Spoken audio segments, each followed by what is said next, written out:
What's up, everybody? It's Mr. Straight Facts, and we are the Mr. Straight Facts Show. So, I want to get into today's information.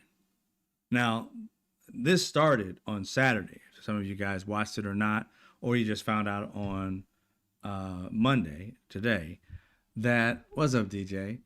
That Marco Rubio gets on the phone or has a meeting with the Republicans, and they're going over some things, and Marco Rubio lets the cat out of the bag and says that basically the 28-point peace plan that they supposedly came up with. America is the one that Donald Trump's supposed to get the credit for it. That Donald Trump came up with is nothing more than Russia's wish list. And the way they kind of found out or mentioned it was that within the wish list, words were phrased as if you would translate it out of Russian, meaning it wasn't proper English. So it sounded like a translation of Russian to English. And supposedly that's around the time that Marco Rubio basically said it's a wish list for the Russians. So that's when people started to come out, and lawyers and different pundits, and really kind of look over the plan, which I believe they should have looked over to begin with. They knew this. And they was wondering why it was taking a while for Zelensky and Ukraine to come back. Well, Ukraine or Zelensky said that, they're not going to cede any land over to Russia. That's a non-starter. Well, within this 28 plan, that's what they're asking for. It is literally Russia's wish list. Now, if you watched my video earlier today, if you got a chance to see it, because they put it on TikTok and YouTube, but it didn't seem like they pushed it that well today. And again, whenever you're talking truth, it's hard to get the truth out there. I mean, if you got like a big following, yeah, I get it. But it's hard to get the truth out there. In this situation, Marco Rubio tells his Republicans, guys, basically he's just feeling comfortable around his boys, right? He's lonely with Donald Trump's people because he by himself, just by himself with Donald Trump and these nitwits that he's got to walk around with. He's not stupid. He's just evil. And so he gets around his Republican friends that, he's been in the Senate with and all stuff like that, and tells them, let's just hair down, tells them what it actually is, not knowing that they were going to go straight to the public, and somebody went straight to the media and said, this is Putin's wish list. Donald Trump is doing the bidding of Putin. The fuck? And then immediately he comes out, and they had a meeting or so, Donald Trump and Marco Rubio. And Marco Rubio comes out, basically says, it's America's plan. We devised this. I call bullshit. What you say behind closed doors with your friends and homies and let your hair down, that be the truth. What you get admonished for and have to turn around and give a press conference, that be the lie. That's just how it works. Remember, I don't know if you remember, but many years ago, I remember seeing like on CNN, they were going after one of Donald Trump's little minions at the time. And I want to say it might have been the one who had the James Comey. James Comer. I don't know how they got the same close name, but James Comer, not him. Jim Jordan, I believe it was. And they got him cornered. And I think it was about that high school stuff or college. He sat there and allowed these people to be molested, these kids, these athletes. Strange how this molesting of children runs in the Republican Party like water runs in the fucking ocean. But anyway, and he said something to the effect of, I don't have to tell the truth to the American people. To the news is what he was saying. I don't have to tell the truth to the news. But if I'm under oath, I got to tell the truth. So you just casually lie to the American people, and the only people who are worthy of the truth is the court, so that you don't go to jail. But to the people, fuck it. That's when I knew Republicans weren't worth shit. Now, I knew politicians weren't worth shit a long time ago, but this right here was just egregious. He just on air literally came out and said this shit blatantly. And I'm like, and this was many years ago. And that's always stuck in my head when I see them speak, because they know they don't have to tell us the truth. But you put them in front of a Bible and they have to swear to it, they plead the fifth, or they'll just sit there and be like, well, I just don't recall. They play amnesia, because you can't charge somebody who just don't remember their crimes, because you can't get them to lie, because you don't know if they forgot or not. That's not something you can charge with. But again, they use the holes in the law to their advantage all the time. And I'm not saying that if we all went to court, we all try and use as many holes as we can. I'm pretty sure that'd be the case. Nobody wants to go to jail. But the point of the matter is, you're working for the people. So you should not be fucking over the people. That's the reason why you're there. That's your main job, right?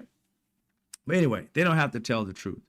And so when Marco Rubio came out after he had told behind the scenes that this documentation of a peace plan was really Putin's peace plan, and Donald Trump just took it and had it made. So basically, Donald Trump couldn't do his own homework.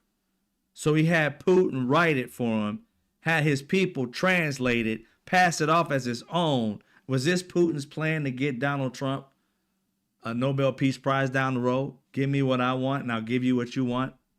I mean, I don't know. But all I got to say is Donald Trump is a Russian plant. I mean, how else could he not be? I want you guys to travel back a little bit, and you can do the research. And there's also the reason why Jeffrey Epstein told Michael Wolff is the reason why they really broke up as friends, not because of some perverty shit that Donald Trump automatically knew about. We all understand that Donald Trump knows that Jeffrey Epstein was a pedophile and was still close friends with him.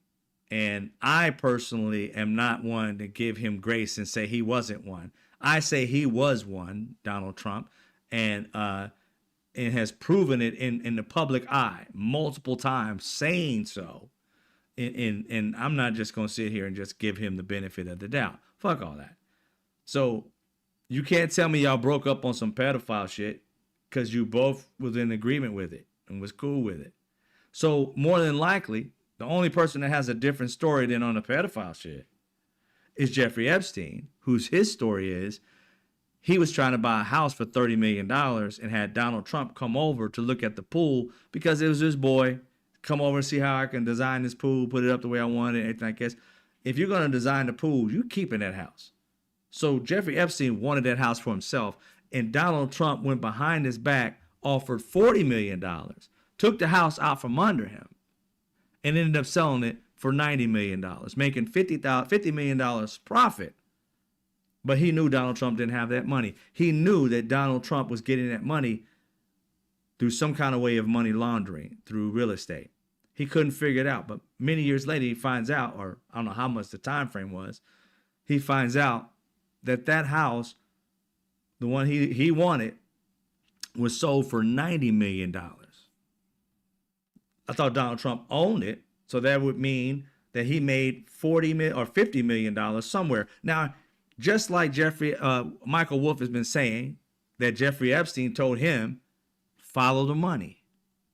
Now, my question is, as far as these investigative reporters for these news stations and all that, and these people who are writing books and shit like that, why on earth are you not trying to find the $90 million home?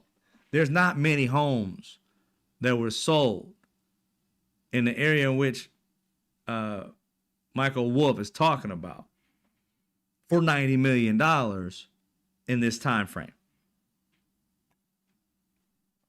So to prove him wrong or right, to do some in-depth investigation, somebody with the means in our government should be researching this, Democrats, to see what the validity of this is. Because if Donald Trump made $50 million off a home, in which he had no money to buy, and who invested in him to get the said $40 million? And what happened to the $50 million profit? I think that should give you some understanding of what Donald Trump's probably been doing his entire life, is laundering money from the Russians into this country and him making a profit off of it. We all know Donald Trump can't run a business. I mean, it is very apparent that Donald Trump cannot run a business. He can run scams, but a business, no. When he was in college, he was considered one of the dumbest students to ever grace his professor's eyesight. And he used to say every time to his friend, dumbest goddamn student I ever taught. That I've ever taught. The dumbest goddamn. It was so visceral. It was so visceral for him. He couldn't just say he was just one of the dumbest students. No, dumbest goddamn student I've ever had. That is how he spoke about this man. He had to cuss whenever he thought of him. And this was before he became no president. So MAGA, get out of that shit. Don't quit riding the D that way. This is way before he had any idea of trying to be a president and all this MAGA bullshit that's been made up. This is when Donald Trump was going to college, all the way to whenever people have mentioned him. When he was on TV in Home Alone, see him, dumbest goddamn student ever. So that's what that was all about. So you know he can't run a business if he can't even pass tests and shit about running businesses. We know he don't know shit about business because the man throw on tariffs like he thinks that it's literally making money for America. When tariffs only make money for America when you have the industry in your country. We don't have the majority of the industries in which this fool is throwing tariffs on in our country. And only stupid people would think, oh, we throw the tariff on first, and then we'll build the industries, making America strong. You're a dipshit. And I promise you, you're going to have problems when you get older. You might go through some kind of mental issues if you ain't going through them now. Because putting the cart before the horse, the horse, it's insane. You expect the cart to pull the horse. I don't get that. You build the businesses first, and then you shut down the tariffs. And you put it on tariffs, you shut down you being able to buy it from other places, therefore forcing people to buy it within the United States, therefore increasing economics within the country. You don't do it the opposite way around and expect, unless you're a dumbass. And I don't understand, again, you have to understand that these people, the Scott Bessents, right? They're not stupid. They are doing it because they're trying to make a shit ton of money. See, they want tax cuts. And in order to get the tax cuts, they got to raise $2 trillion. So they tell you that they're doing this to help America, but in reality, is to help them. They want to raise $2 trillion off of our backs. See, help us pay more taxes. Instead of them paying their fair share, they throw on tariffs. So it doesn't look like they're doing anything wrong. We're just throwing on tariffs trying to protect the country. No, they're throwing on tariffs so they can get this $2 trillion out of us. Everything goes up. They take that $2 trillion, boom, put it into the government, and then from there, release it back to themselves. They want this tax cut. For some apparent reason, they want this shit. And they are putting America through hell and gaslighting you, telling you, oh, everything's low. Everything's low. Gas prices low.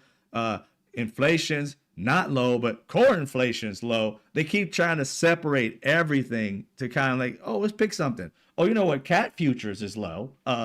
Cat piss is low. I mean, what the fuck are you talking about? We don't give a shit about none of that. None of that shit you're talking about. Our healthcare is doubling. Not 3 years from now, a year and a half from now. Our healthcare is doubling next month. We'll have to pay it at the end of next month. Double. Or jump out of the healthcare system and any of us get sick, go broke. That's what's happening to Americans. A shit ton. Republicans, Democrat, white, black, Asian, little people, big people, skinny people, fat people, all of us. Our situation is going to change. And it's because of these tariffs and that one stupid ass bill that they call beautiful. Shooting yourself in the foot, expecting it to walk away is the dumbest thing I ever heard. You're going to limp away. You ain't walking away. And these Americans has literally taken a gun to their own bodies and bow, shot themselves and sat there like, oh, well, he's supposed to help us. When? When you bleed out? Farmers are bleeding out. Families are bleeding out. When's the help going to come? This man has been on a world tour helping every other fucking country but America. Our cattle ranchers, they finally start making some money off our backs, still gouging the shit out of us, but still, they start making money. Donald Trump, oh, we're going to lower the prices. You know how? We're going to go to other countries. Instead of talking to the people here and saying, Americans, look, we don't want to go anywhere else. We want y'all to lower your prices, you know what I'm saying? Because America's having problems. Do me a solid, I'll do you a solid. Negotiate with the farmer, with the cattleman. Nope. I'm going to go over to another country, Argentina, get in $40 billion, and then start buying some of their beef. America last. What has he done for America? Not a damn thing. What has he done for Argentina? $40 billion. He took food out of the mouths of people, shut down the government. Ain't nobody in control but the Republicans. Democrats are sitting on the sidelines doing whatever they can possibly do to try and help. But the people in control are Republicans. They get all, and the president himself, you get all the ire. You're the one that messed it up. Nobody else. And here's the problem, and we've been saying it as Democrats, as just independents, or just people with common fucking sense. Republicans never have and never will be, until you force them, be able to govern. They don't know how to govern. All they know how is to squeeze money out of people. That's it. They know how to talk a good game, mesmerize evil people, bring people together on some kind of fearing shit, and then leave you high and dry. And then when Democrats come in the next term, then you blame it on Democrats why you broke. Never mind the fact that you don't gave away trillions of dollars to business people for permanent times, and then Americans, average Americans, your taxes go back to normal a year or two later. Never mind the fact you raised the deficit $7 trillion more than any other president, almost 8, more than any other president in American fucking history. And don't expect us to go through any kind of, interest rate problems, no inflation problems. Just thought everything's just going to be okay. Not only the fact that when we get a pandemic, you don't know how to manage it because you can't govern shit. So you blame it on the next person who comes in and governs his fucking ass off, but can only manage to get us out of a hole that Republicans blew a fucking crater in America. And that the Democrat has to come in and clean up the shit that this country keeps allowing to fuck up. Why don't you guys, Republicans, do me a favor? Let Democrats run it for the next 20 years. I guarantee you'll be richer. Why? Because Republicans don't know how to do shit. They fuck it up. We have to clean it up. Fuck it up, clean it up. If we quit fucking up and just keep cleaning up, we might be able to have a better country where everybody can get something. But you keep going back to the fuck ups. The D-League team. The ones who can't do shit but give away money and talk about we're just gonna pay for itself. How? Republicans have never created anything that's paid for itself. They've always put us in debt, calling themselves fiscally conservative because it's a term that they decided to market themselves with. It means shit in the party. Ask them when's the last time they paid off anything that they borrowed. They deal in debt. They love debt. They sell debt. They don't want to be paid up in full. They want to run off of debt while at the same time saying we're fiscally conservative. We're going to make money and the country's going to be doing great. Their thing of great is to keep us all broke and them stay rich.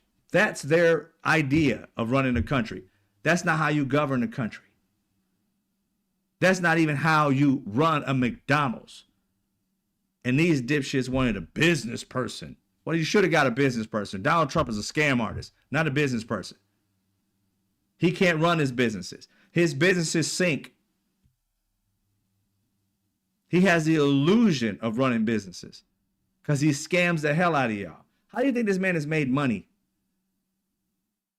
These meme coins, it's a scam.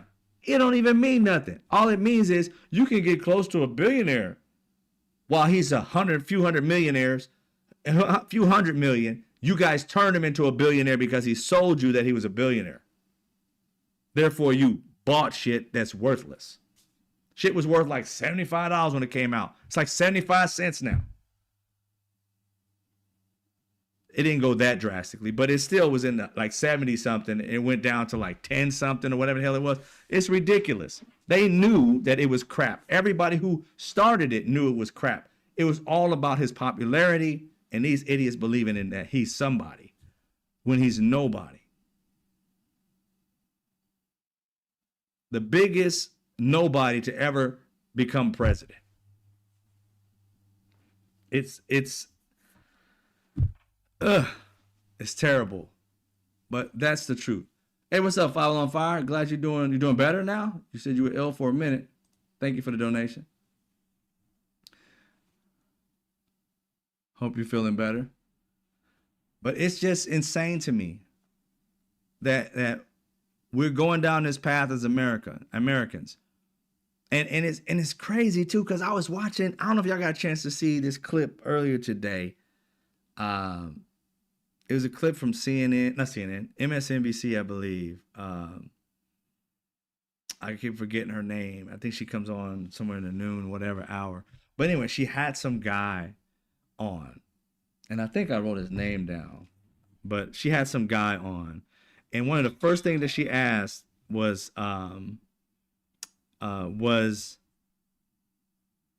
she was talking about how, that the Democrats had a Richard Barber, that the Democrats had a problem with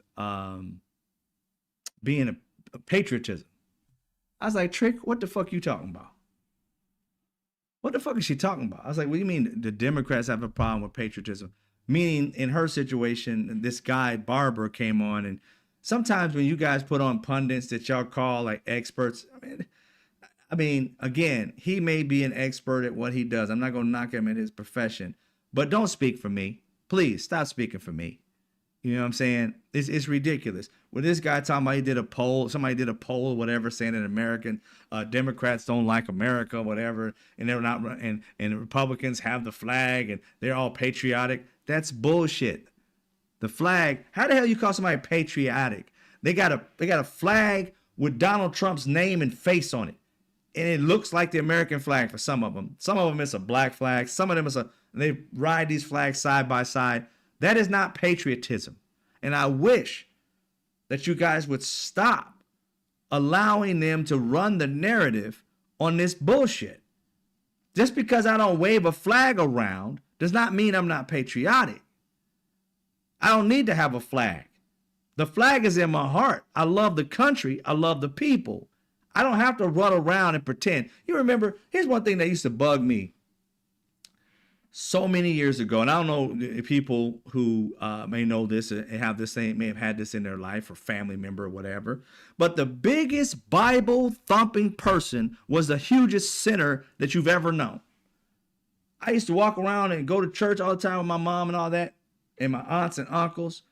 And the person that's going around behind the Bible, girl, you know this and this Bible tell you everything. She cheating on her husband. The baby ain't her fucking husband's baby. It's the neighbor's child. You know, her son done got somebody pregnant. The next one done fucking shot somebody. And this is the heifer walking around talking about, you gotta believe. How the hell are you talking about we gotta believe? You don't rent it out your vagina to the neighbor. You're gonna sit there and act like you can tell us about how to get closer to God. That's the same bullshit that they talk about. They go around talking about Christianity and talking about, you ain't got nothing to do with Christianity, talking about you don't give a fuck about nobody. Jesus was a freaking immigrant. The things you're saying about the immigrants, you could say to Jesus' face. And if you can say that to Jesus' face, get the fuck away from Christianity. Because you ain't nowhere near it. How you can sit there and talk shit about immigrants when the person, oh my Lord Jesus, shut the fuck up. Jesus was an immigrant. How can you talk about immigrants the way you talk about them and also love Jesus? Take the cross off. It should be burning your chest up. Just huge hypocrites. Huge. Always the ones who profess to be close to something ain't close to shit. They trying to fool everybody else. See, I got the Bible, therefore I'm not a sinner. No, you're the biggest sinner because you got to go around proving it every time you turn around. You got to carry it with you so you can get other people to believe it. We don't have to believe it. We just live it. We just live it. We do right by others without having to read a verse about it. I don't have to be reminded to treat my neighbor with respect and love. I don't need a book to tell me that. He put it in my heart when I was born, so I don't need to read that. I just act it. Just be yourself. And if yourself is without a guide of a book, you're a demon, then no book on earth is going to turn you into a saint. Because you got to keep it around so that you know you're down with God. You don't have to keep it around when you're already down. So when you talk about these people, oh, the Republicans are so patriotic. Fuck you. They are not. They're screaming patriotism, but they're not showing it. It's the opposite. They bring around a flag, but right next to it is a demon flag with Donald Trump on it. A man who said he never went to a church and prayed to nobody. The man who said he's never asked God for anything, never repented for anything, doesn't know which Bible he likes, can't give you a verse out of the Bible. I like them all. Every Christian has one. Mine's Psalm 23. I was a Christian throughout my whole life, but Psalms 23 was read to me as a kid. I had my little red baby Bible, Gideon Bible. You can't tell me this man can't come up with a verse and he's Christian.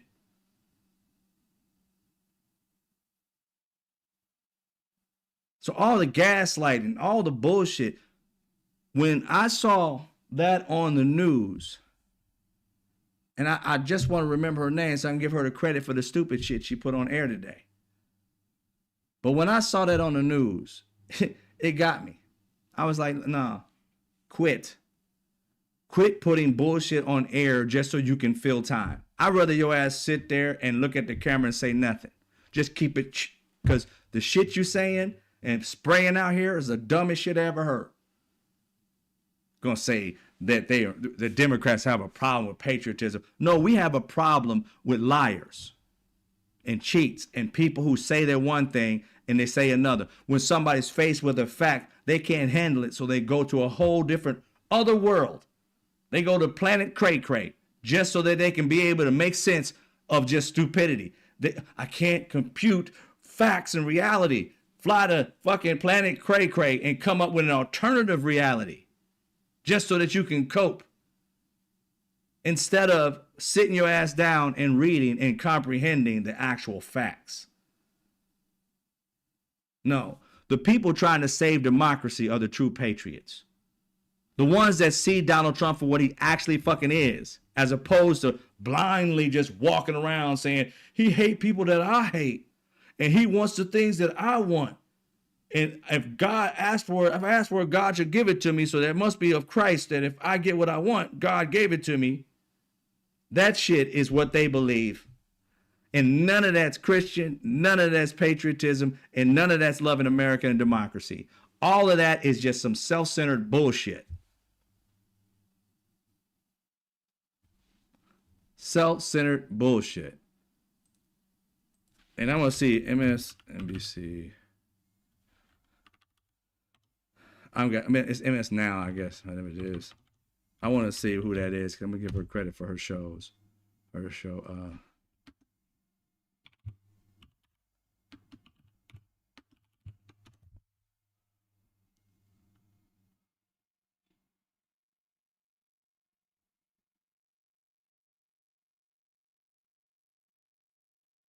Katie Tur. Katie Tur. It was on her show today. That clip was a part of her show today. And I think his name was Richard Barber. The dumbest shit I ever heard. Why was it put on news? You could have skipped that whole segment. It was like, what? And I think she kind of like got it messed up because she had Barbara Boxer on as well or something like that. And Barbara Boxer, said that, nah, I don't believe that, that she didn't believe in the fact of, we were losing some kind of patriotism, whatever. That just doesn't make any sense to her. And somehow Katie Tur was like, oh, maybe I got confused what the dude was saying. He came on and said some pretty much the same stupid shit that she had said, somewhat. But either way, we are not Democrats that have a problem with patriotism. Democrats are fighting for patriotism. Just because somebody say they're patriotic doesn't necessarily mean it. And that's what Donald Trump and his minions do. They try to take terms away from people. Woke means something totally different than what they tried to make it. Woke meant to actually protect yourself. Look out for yourself. Know the truth. Don't get caught. Watch your six. That type of shit. They're like, oh, woke just means, basically, we can't do anything. We can't cuss. We can't call a gay person the F word. We can't call black people the N word. We can't call Latin people the S word. Oh, I can't stand this wokeness. Ain't got shit to do with woke. That's called racism. You can't be racist and disrespectful to people without expecting them to either respond or you be held accountable. Oh, accountability. Well, I got to be accountable for what I do. That's the shit that they're talking about. They're stealing. And patriotism is how much can you be loyal to an orange dude? You literally, during the Civil War, none of those racist fucks ever made it to the house or, and entered the house with any kind of flag or racist anything. They never made it that far. And in January 6th, we had people in there with swastikas on their arms and flags from the South and shit like that would have never made it back in 1863, 64, 65, whatever. Would have never made it there. And it happened here, and they all got set free. That's not patriotism. That's the quite opposite of it. Should be charged with treason for attacking a country. They attacked their own country. And it reminds me of the same old bullshit that the Civil War happened. The South should have went to jail. They shouldn't have got fucking reparations. But they let them free and then eventually swapped parties. These people broke the law. People died. Officers got hurt. And then he sets them free. How is that helping America when you set criminals back and then want to go to different states and be like, oh, so much crime, we got to send the military there. You put criminals back on the fucking street. And talking about crime is rising. No shit. Even though it's lowering, you're doing everything you can to make it rise. You put these people on the street. These same criminals are in ICE right now. These same criminals got masks on the street, just like they had masks on the street talking about Jews would not replace us and bullshit. But their masks on the streets now are legalized. You've deputized, so to speak, some racist fucks to go fuck around with Latin people and people of color.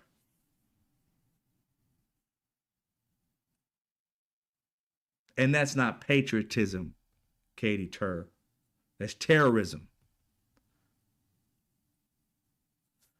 And we don't have no parts in that. That's the Republicans, that's MAGA.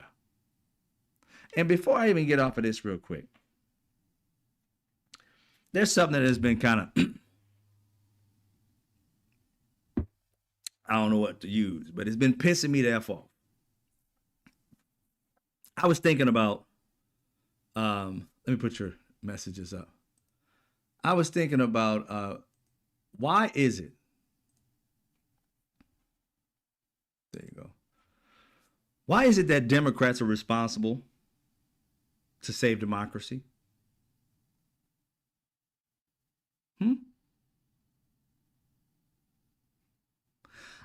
I really don't understand.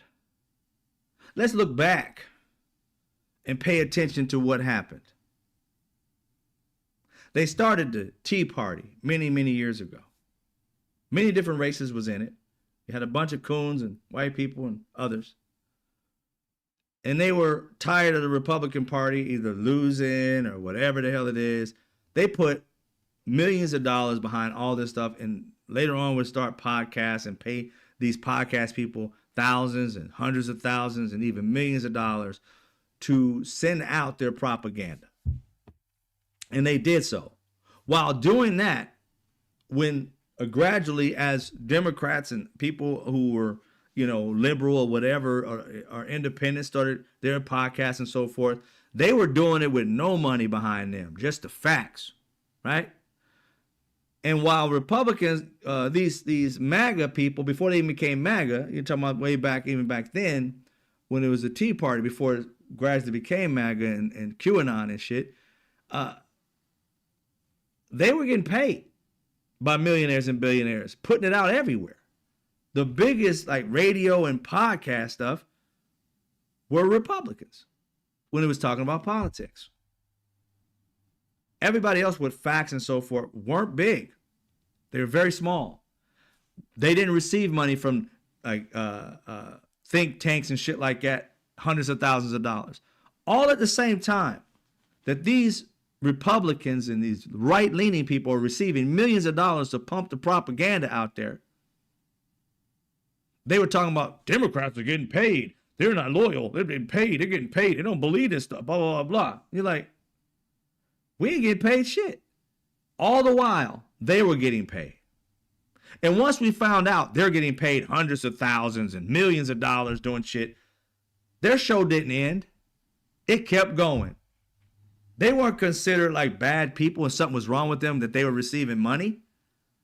They just kept it moving and was forgiven for being bad. I started realizing Republicans are bad on purpose, and anybody who is a Republican loves being evil. It matches. They never create programs to help people. In order to help people, you have to have love in your heart. They never help any people. They're devoid of love for anybody other than them. They find love in this hateful little pocket that they have. They hate everybody else and love themselves. You can't be a person who believes in God and you in your church, your pastor is preaching hate and you all are clapping for it. Talking about people need some killing and you guys are clapping for it. Talking about women need to get out of the workforce and be back home barefoot and pregnant and only the man gets to vote. Men, women, and children clapping for it. How? There's no love in your heart if you allow everybody to be treated separately based upon what? One person's ideology? A group of people? And then you got this party, and nobody's saying it's perfect, but they aren't professing for women to get back in the homes and be barefoot and pregnant. They're not preaching that women should not be able to vote. They're not preaching that women can't have power over their own body, their own autonomy. They're not preaching that Latin people got to get out of the country so that white people can become the majority again. Any kind of competition must go or die. They're not preaching that people who are just like seditious, which Donald Trump says should be treated with death, but there were actual people who were charged with sedition that he set free to go on our streets to terrorize our Latin brothers and sisters and black people. I mean, none of this shit makes any sense. Unless you put on the hat of their terrorist, which they said many years ago that the biggest problem in America is white supremacy and white terrorism in this country. That was the biggest thing that we had a problem with. And instead of dealing with it, instead of putting a light on it and shining on it, they don't want to talk about it because it's pointing the finger at white people. Don't deal with my house. Don't come to my house and try to clean it. We'll clean it. But you can't clean it if you don't talk about it. The most crime in this country is done by white people, but you never would know it because you're always pointing at black people and people of color. You set white criminals, January 6th, free. And then sick the military on black criminals in Washington, D.C. Set the white ones free, throw the black ones in jail, put the military out. How are you trying to solve something when you're making it about race instead of about crime? After all, if you did your studies, you know less than 4% of black people will ever commit a crime. And I'm talking about jaywalking to murder. Less than 4% of white people will ever commit a crime. Jaywalking to murder. So why are you focusing on the 4% of America and making all like black people succumb to the 4%? We're all criminals until we prove ourselves to be innocent. That's why you have George Floyd being killed, and while he's sitting there dying, white people and the coons out here, what did the black guy do? Looks like he's about to die. Oh, what did he do wrong? What did he do wrong? Trying to justify the murder before it even happened. There were racist white people and coons literally looking up, what did this black guy do? What's his name? George Floyd? Boom, boom, boom, boom, boom. What did he do? What did he do? What kind of crime he did? He wasn't dead 24 hours before this. He was married. He had a girlfriend. He kicked her in the stomach and he went to jail. And then he got out and he's on drugs and he did this and he had a fake $20 bill. All that shit. Asked him, what did the cop do? What was his record? How bad was he? Did he ever have a police record? Did he ever have any kind of apprehended or whatever, or any kind of write-ups about doing this to black people or people of color ever before? Never. They still don't know to this day that he did. He did it to a 14-year-old. He had 19 counts against him, things that he had done to citizens. Did they know that? No. Coon Candace don't know it to this day. And none of these white supremacist fucks know it to this day. But you sure as fuck know what George Floyd did. You sure as fuck know what his records were. And he's the one who got killed. But you know what's so fucked up? If you saw a human do that to a dog, you wouldn't be looking at what the dog had bit the day before. You wouldn't know whether the dog was rabid. You wouldn't be looking to see if the dog had any kind of priors of harming human beings. You'd be crying for the dog that died. You know it's fucked up? You would think about a dog's life before you thought about a black man's life. And that goes for Coon Candace all the way up to all the rest of these fuckers who did this shit. If it was a dog, you'd be looking out for the dog. That man was terrible. Because it was a black man, he didn't even rise up to a puppy, even though he cried out for his mom. What criminal cries out for mommy? You see what kind of country you're in. And it can't be solved unless you admit the fucking shit and move forward.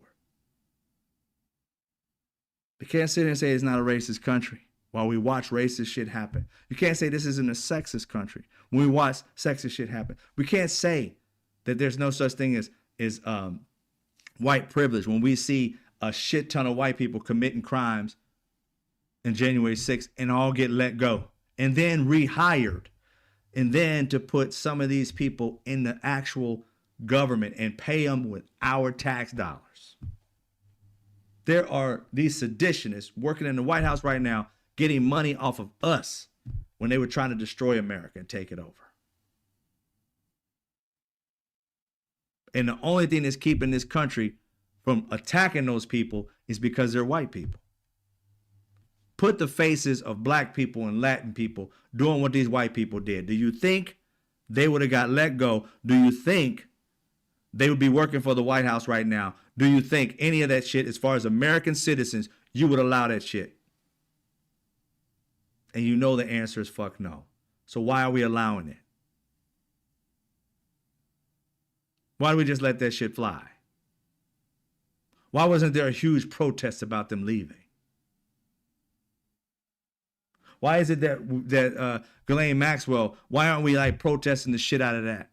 Why are we asking for the death penalty for her? The worst thing you can do is fuck with a kid. And she did that shit for decades. Why aren't they looking for the death penalty for her? I know they can't do it, But we can still ask for it. That don't mean it can't happen. We can show that we're pissed off, that we don't want that shit to ever happen again.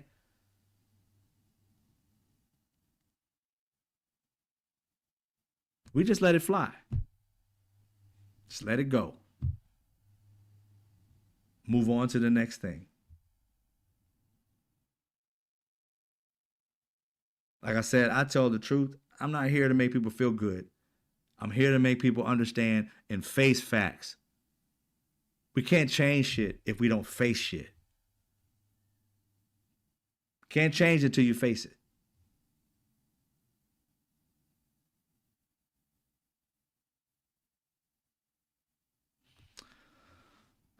No, my channel's still the same name, 5 Alarm Fire. I didn't change nothing.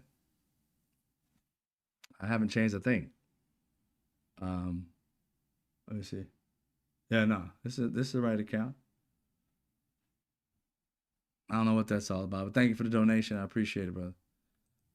But you got to change it.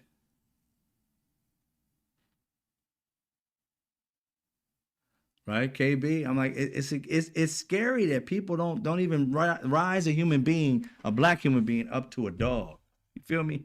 It's crazy as shit. But we keep moving on.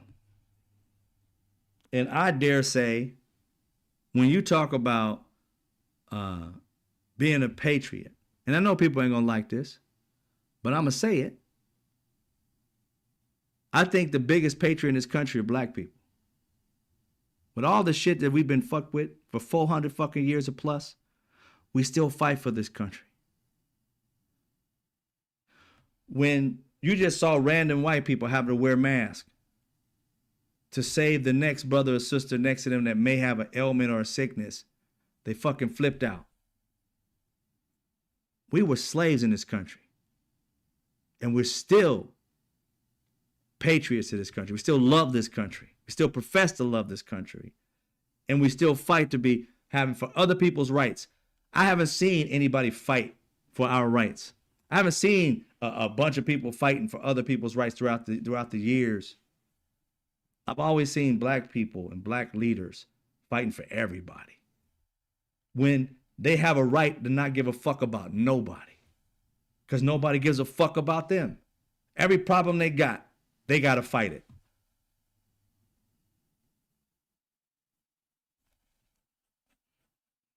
The war went on with Israel and Palestine.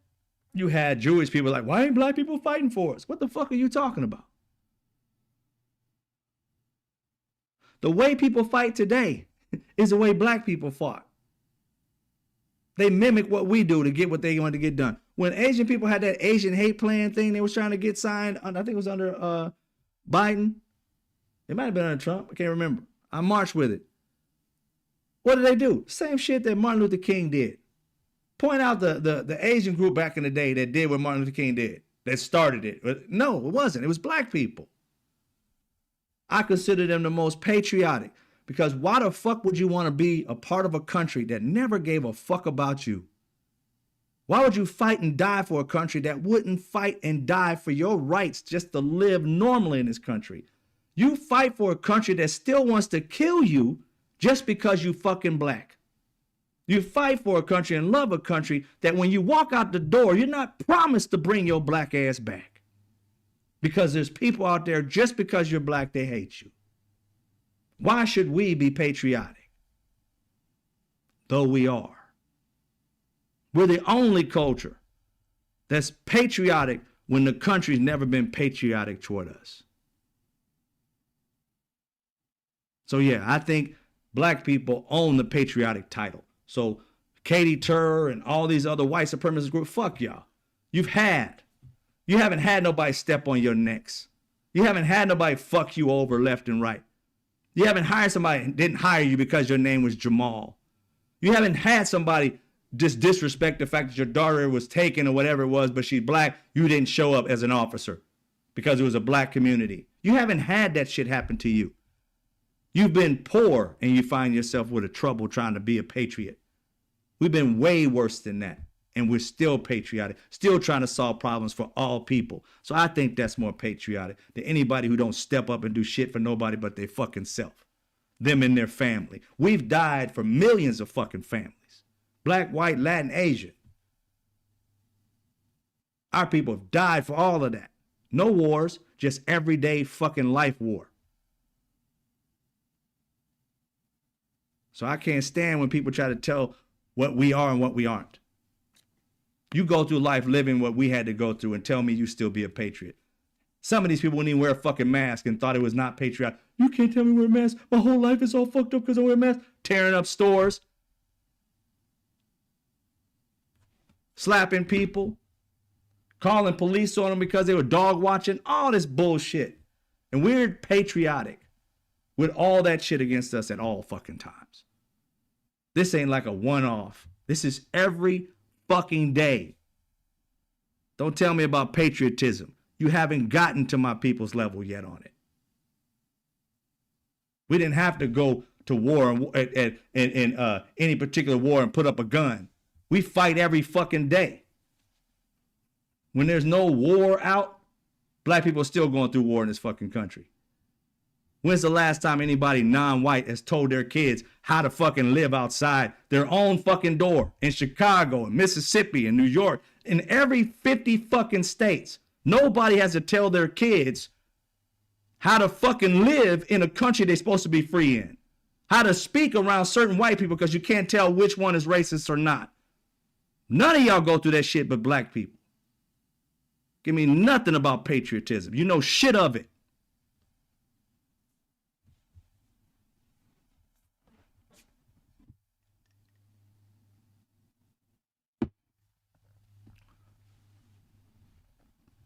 That's for Katie Turner, man. Fucking her little, whatever the fuck that dude's name was. They pissed me off on that shit. All right. And again, I ain't got nothing against nobody. I just get tired of people like trying to tell like black people and what patriotism is and what this and that is. They're trying to strip our fucking history away. You ain't never heard a black person say, we need to get rid of white history. We need to get rid of Latin history. We need to get rid of Native American history. It's only white people that want to get rid of somebody else's history. Why? It ain't your history. It's American history. We study all kinds of shit of Europeans, presidents, and Irish, and all that. We celebrate all that shit. None of us are saying take that away. But it's only white people that want somebody's fucking life and their history stricken. Why? Because they took part in fucking it up. Only want to hear about what they did good. Everything they fucked up on, don't talk to me about that. I don't want to hear it. Well, what you fucked up on was my life. My great-great-great-great-great-grandpeople's family's life. That's what you fucked up on. But just because you fucked that up don't mean I don't get to sit there and see and be proud of the shit they had to go through for me to be where I am today. To ignore them means to forget who I am. But you know that because you want to study about, 1776 and the discovery of America and all that shit like that because it makes you proud about what your people did. So how you tell me this is not a racist country when this country is trying to make everybody forget about their culture and bolster their own and try to lie about it for centuries? It's crazy, dude. It's crazy. Find out the truth and we can work on some shit. But if you don't want to figure out the truth and admit it, you don't really want to be a country with multiple cultures in it. Because you'd have to respect everybody's culture. Nobody's looking for people not to recognize people. I want to see your Samoan culture. I want to see your Asian culture. I want to see your white culture, European, Irish, whatever, Italian. I want to see that. Because the diversity, the food, the culture, there's some bad, but there's some good. To say you don't see somebody color means you don't see them, or their culture. You don't see them because that's who they are. You have to see them for who they are. Just appreciate who they are. That's it. And that's a problem we have in this country. We have to learn in order to really coexist. Don't ask me to learn your culture if you're not willing to listen to mine. That's the way I look at it. But anyway, we went off on that tangent because I blame it on Katie Tur. I blame it on myself. It wasn't even Katie Tur, it was her guest, really, and she brought it up. So I take it back from Katie Tur. It was just your show. I wouldn't have put that dude on, but that's your show, though. You do what you want to do. Free country.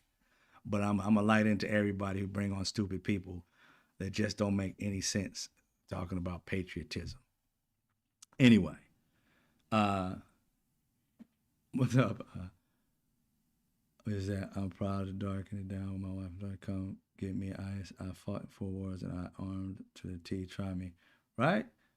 And you got and not even what got me also today when you talk about people who are patriots that have been in the service, right?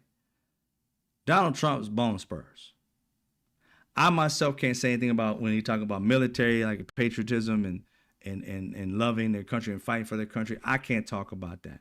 That's another level of patriotism. That part I can't really talk about. But I respect it and I thank people for their service. And I know a lot of people who are military and they'll say, you know, you don't need to thank me, this, that, and the other. I understand the humility, but no, you went to a place where bullets were going to probably be whizzing by you. You weren't guaranteed to make it out. You still did it. That's bravery.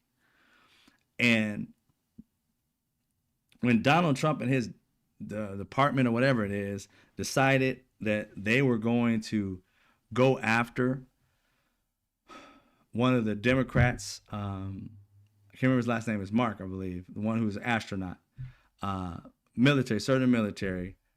He put up I remember his wife is Tulsi Gabbard.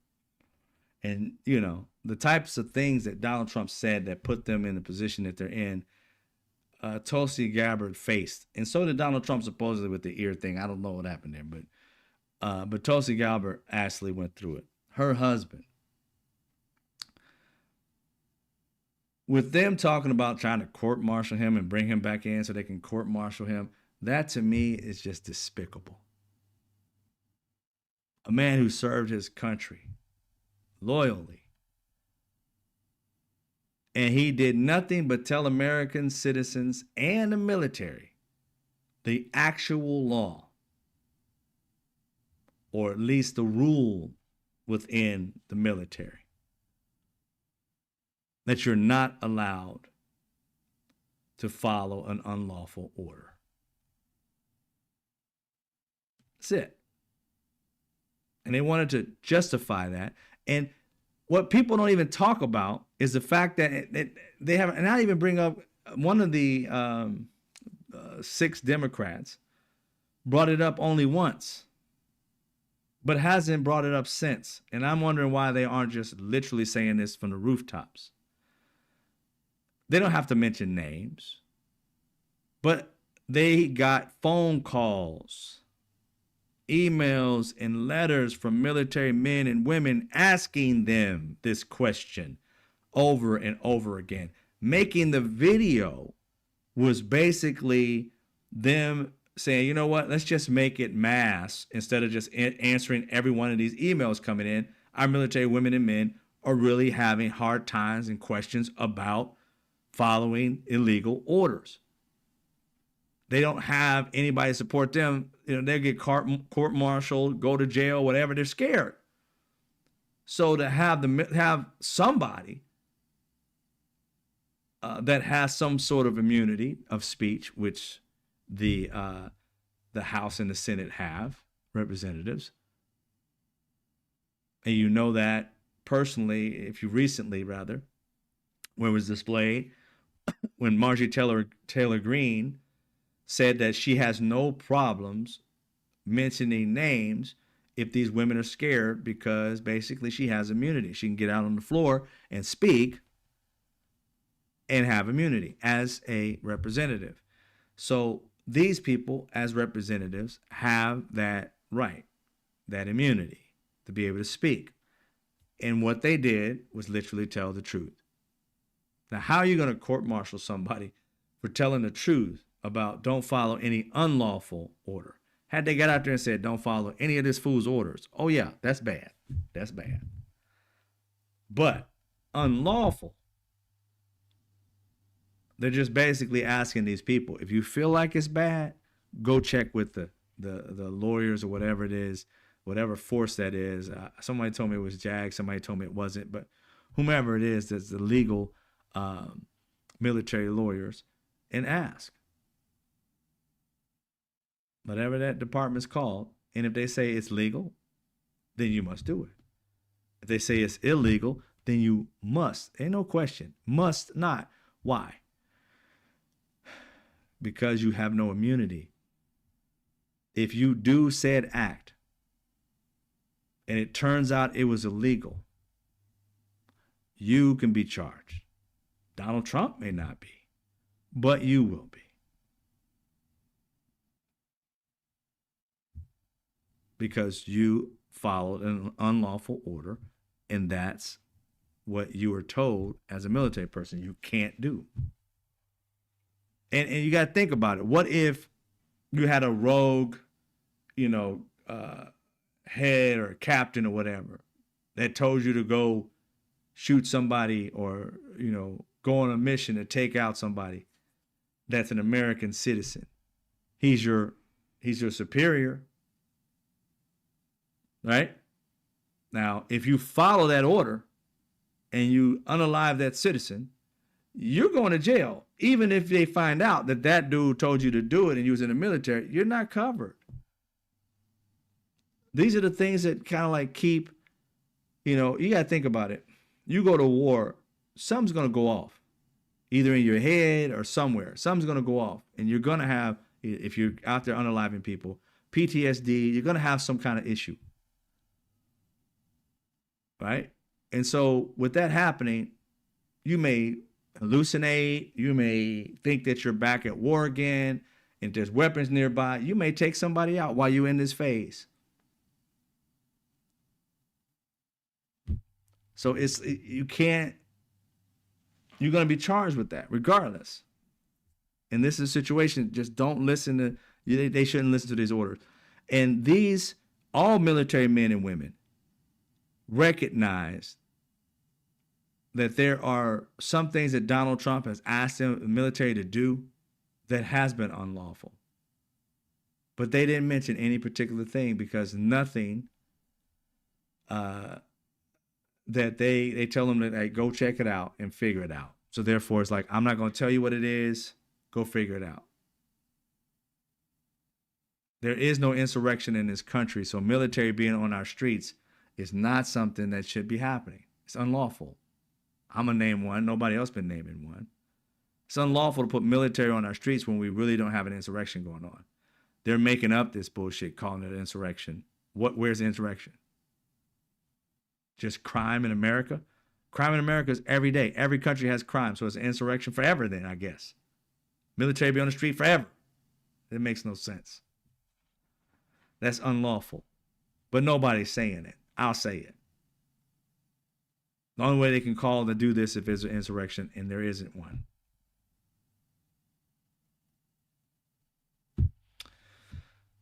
All right. Right? A Golf Twitler, the Nuremberg trials, exactly. All right, so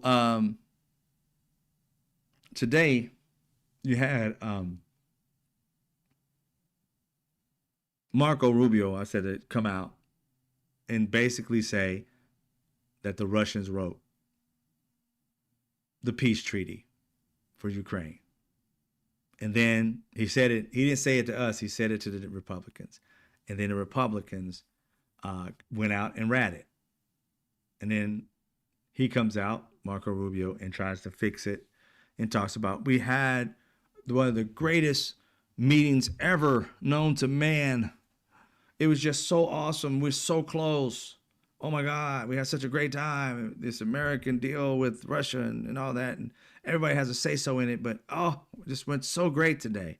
Marco Rubio, we see through you, bro. You're trying to still make up for the fact that you told the Republicans the same on Saturday that is Putin's wish list.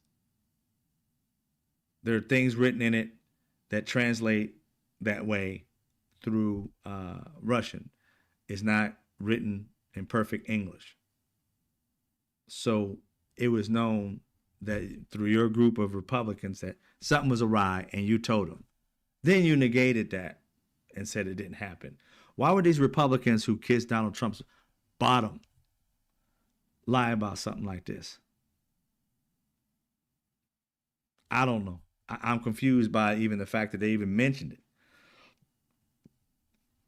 But anyway, that's what they found out. Marco Rubio basically lied, then went out to the public, which reminded me, you don't have to tell the truth to the politicians, but put them under oath. The next time you get Marco Rubio under oath, you have to ask him this question. Watch him evade it, because he can't lie. If he does, he's going to be in trouble. But that's what happened. Then you got Letitia James and James Comey. Cases dropped. Okay. No seizures. Come on, man. Be in trouble. Cases dropped. Why were their cases dropped? Well, first of all, it was a vendetta from Donald Trump. It wasn't really a case to be had. But even if they tried to have a case, they rushed it with this Lindsay insurance lawyer. And by doing so, I have a 50-letter limit enabled. I don't know about that. I'll check and see where I can change that. But they tried to put these two in jail or whatever they were trying to do. I don't know what their full plan was, because it was a very flimsy case to begin with. And, I don't know if it was their choice to just put them through hell and they were like, we're going to lose it anyway, but we're just going to fuck with them. I don't know if that was the case. I don't know what it is. But I don't understand why you can't. The judge saw it. The judge basically was saying, this case is, Lindsay is not really the person that can actually bring this case. She's there unlawfully. Therefore, everything's thrown out that has her name on it, basically. And I don't know if y'all remember when President Obama was on a plane with the head of the DOJ, I believe, everybody flipped the fuck out. I'm trying to remember her name. Black lady. She was the head. And also, it wasn't even the president. It was Clinton was also on a plane with a head of DOJ or something like that as well, or some cases they was having. And everybody flipped out and said it was immoral, it was wrong, and rightfully so. It should, they had an issue with it. I don't think they investigated, or at least they talked about it or did something. I don't know exactly what all the case went through, whatever. But they had a shit fit. These are Republicans. And here you got Donald Trump writing Pam Bondi directly to bring a case against 3 people and more later. Excuse me. And they had a fit talking about everybody needs to go to jail. It's the wrong thing. It's illegal, blah, blah, blah. It was all over Fox, everything. And then Donald Trump literally is talking to the DOJ via text that he meant to. He put it on Truth, but he meant to have a direct text to her to tell her what to do. And she's like, okay, boss, so to speak.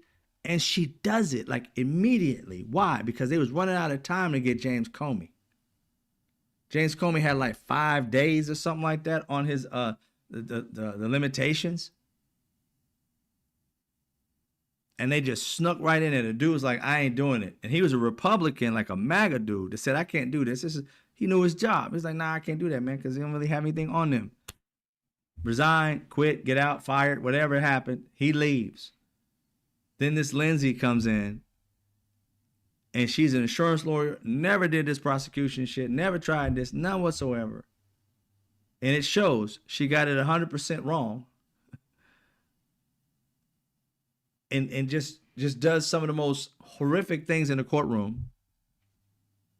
Try to get, the grand jury to literally just take her information. They on 3 counts, they gave 2. The third one they don't give. This lady goes edit the third one out and comes back and gives like a true bill that they got these two cases. But that's not how it works. I talked about it.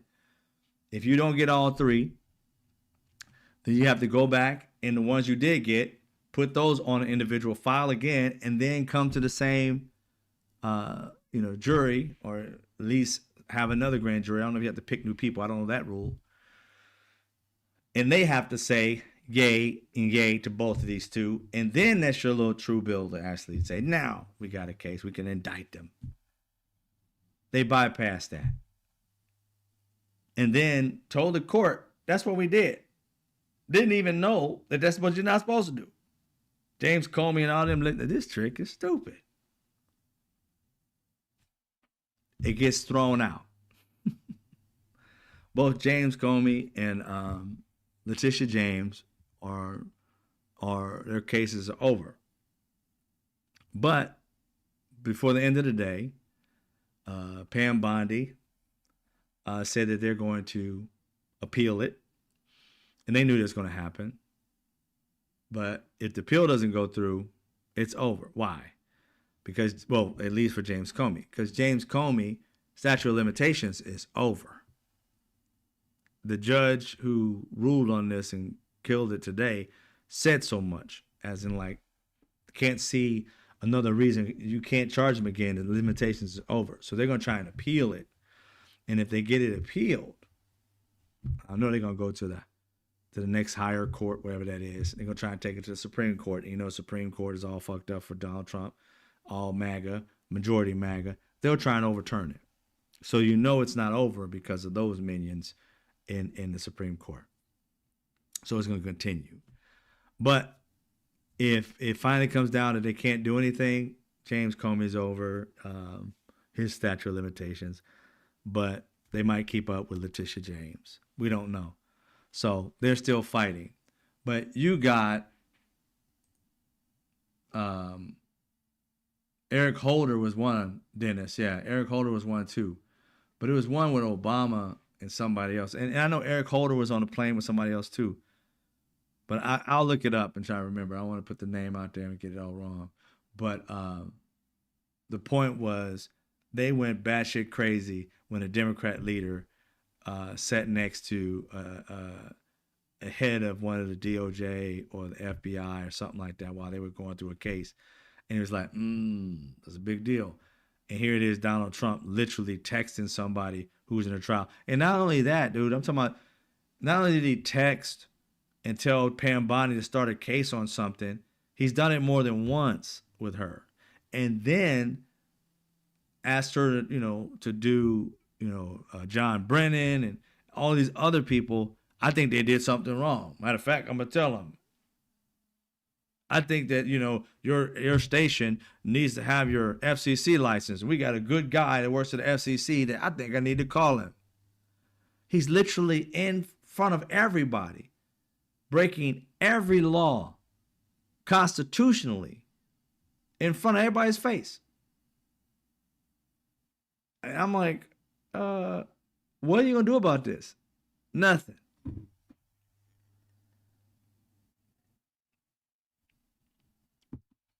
Absolutely nothing.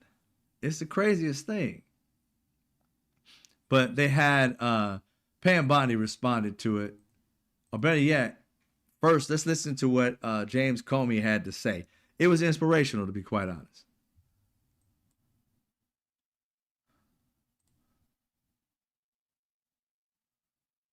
I'm grateful that the court ended the case against me, which was a prosecution based on malevolence and incompetence, and a reflection of what the Department of Justice has become under Donald Trump, which is heartbreaking. But I was also inspired by the example of the career people who refused to be part of this travesty. It cost some of them their jobs, which is painful, but it preserved their integrity, which is beyond price. And I know they will serve again. I was very lucky that some of the best lawyers in America stepped forward to represent me. I hope they serve as an example to more and more lawyers, especially in some of the big firms, to participate in protecting our liberty, protecting the rule of law. And my family and friends were always with me, Donation. and luckily for me, include some of those great lawyers. This case mattered to me personally, obviously, but it matters most because a message has to be sent that the President of the United States cannot use the Department of Justice to target his political enemies. I don't care what your politics are, you have to see that as fundamentally un-American and a threat to the rule of law that keeps all of us free. I know that Donald Trump will probably come after me again, and my attitude is going to be the same. I'm innocent, I am not afraid, and I believe in an independent federal judiciary, the gift from our founders that protects us from a would-be tyrant. When I was a kid, my parents would wake us up for school every morning by snapping open the shades and saying, "Time to rise and shine and show the world what you're made of." Well, it's that time, America. It's time to stand up and show the fools who would frighten us, who would divide us, that we're made of stronger stuff, that we believe in the rule of law, that we believe in the importance of doing things by the law. So stand tall, shine, and keep the faith. That's what I'm talking about. Good night, Walt. Mike, take care. But yeah, that's what I'm talking about right there. Of course, we believe in the rule of law. And we look to hope the law will actually work, and that's really all we have. We can always try and make it better, but that's really all we have. And to have someone trample all over it,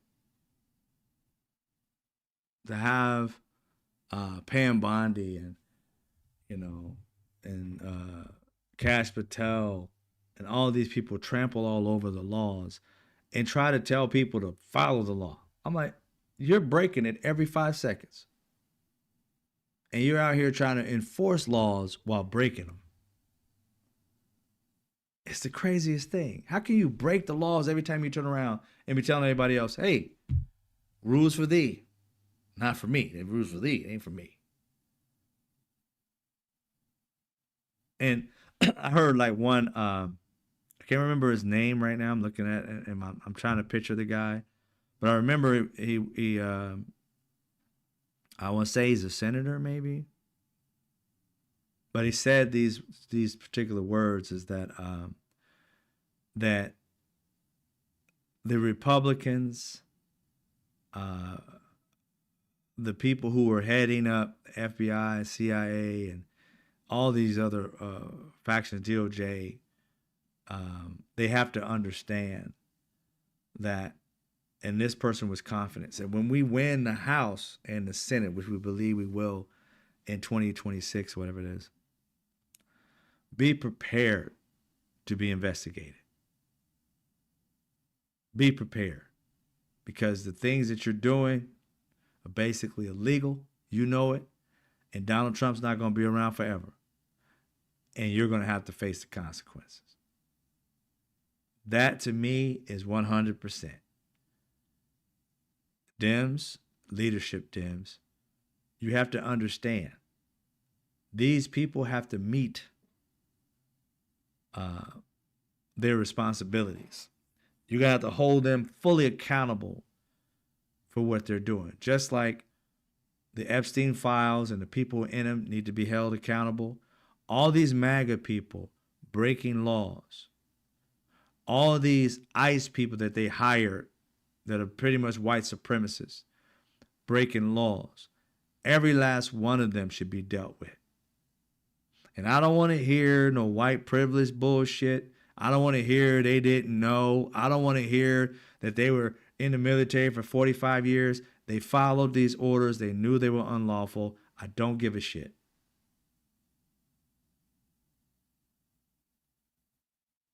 If we're going to have a rule of law, then we need to have a rule of law. Now, they get their chance in court. And if they win, then they win. But I'd be damned if they should not be held accountable. All these people that were in jail for January 6th, when you get out of jail, I don't care what it is, because if you're gonna get a pardon for something, you gotta admit you did it. Now I don't know what the laws are about you admitting something and getting pardoned for it, but because you admitted it, you still have that crime on you. To some degree, you just got let go. Let them commit another crime, which I'm sure most of them already have. You just don't wake up and just become a criminal because you think your country's being taken away. No, you go after criminals and get them pissed off. I don't believe any of these people were innocent little, farm boys and city boys and girls just having a good time. Then one day they just turn rabid like a rabid dog. No. You went out and got criminals and pissed them off. You went out and got racists and pissed them off. You went out and got the worst of the worst and pissed them off. And then gave them the right to act like they normally would act, wild animals. And they did so. You let loose the worst of the worst. Like I said, less than 4% of Americans will commit a crime. You went out and got people that are 4% and pissed them off enough that they would commit a crime, and you knew they would. All you had to do was give them the right to do it and that you would set them free. They knew they had no responsibility for it. Hence, they did it, thinking that they were going to take over the country and you were going to set them free. Set them free, that they would never see a day in jail because you were going to take over the country. And they were fighting for that. It didn't work out that way. But this country elected him again so he can fulfill his promise to them, so that they can become just as radical and just as racist and disrespectful and just as non-patriotic, but lying to themselves that they are, while at the same time being an enemy of this country. Not a patriot, an enemy that they label patriotism. Where's the lie? Accountability matters, exactly, DJ. So after that, Pam Bondi was asked about that. She was in Michigan or something like that for some other, or was it some part of Tennessee maybe, Memphis, I think, on something, but somebody asked her a question about it. What happens to U.S. Attorney Halligan now? Will she remain in her position while the appeals process plays out? And does that threaten to upend other cases in the office if you guys don't win on appeal? It does not. We have made Lindsay Halligan a special U.S. attorney. So she is in court. She can fight in court just like she was. And we believe we will be successful on appeal. And I'll tell you, Lindsay Halligan, I talked to all of our U.S. attorneys, the majority of them around the country. And Lindsay Halligan is an excellent U.S. attorney. And no, she's not. Don't believe the hype. It kills me how these people lie. I spoke to all of them, well, at least some of them, maybe a third of them, maybe a quarter. I spoke to Jed. I spoke to Thomas. Oh, I spoke to the janitor, but he's a lawyer that used to be something like that back in his country. They all said she's good. The fuck are you talking about? Why the fuck are you asking every lawyer to see? You should know if she's good. Why you got to go ask people? you should have did this homework prior to. And you're talking about, I spoke to these lawyers. I spoke to all of them. I spoke to some of them. Which one is it, Bondi? Some of them or all of them? This woman is horrific. When she lies, she repeats it, and she edits right, like live. I mean, if I said to you, if I really did this, I spoke to 35 lawyers that said that she's worked for them and they love her. They think she's good for the job. She's very highly qualified. We know she hasn't tried a case before in this situation, that she was a lawyer in insurance, but I'm assured that she's up to speed. And we also had a few people kind of train her up. I can visualize that. And this lady's supposed to be a lawyer, a prosecutor, help with, the last prosecution of Jeffrey Epstein or whatever, one before that or whatever. You're going to tell me your job is being in the law area, and you're supposed to be able to, prosecute people and come up with an actual thorough, like, fucking statement. And every time you get in front of a camera, I spoke to everybody and I spoke to some people and I spoke to, you can't even get it together. How good of a lawyer are you that you can't put sentences together without negating the previous sentence? I spoke to all of them. Well, I spoke to some of them. All of some.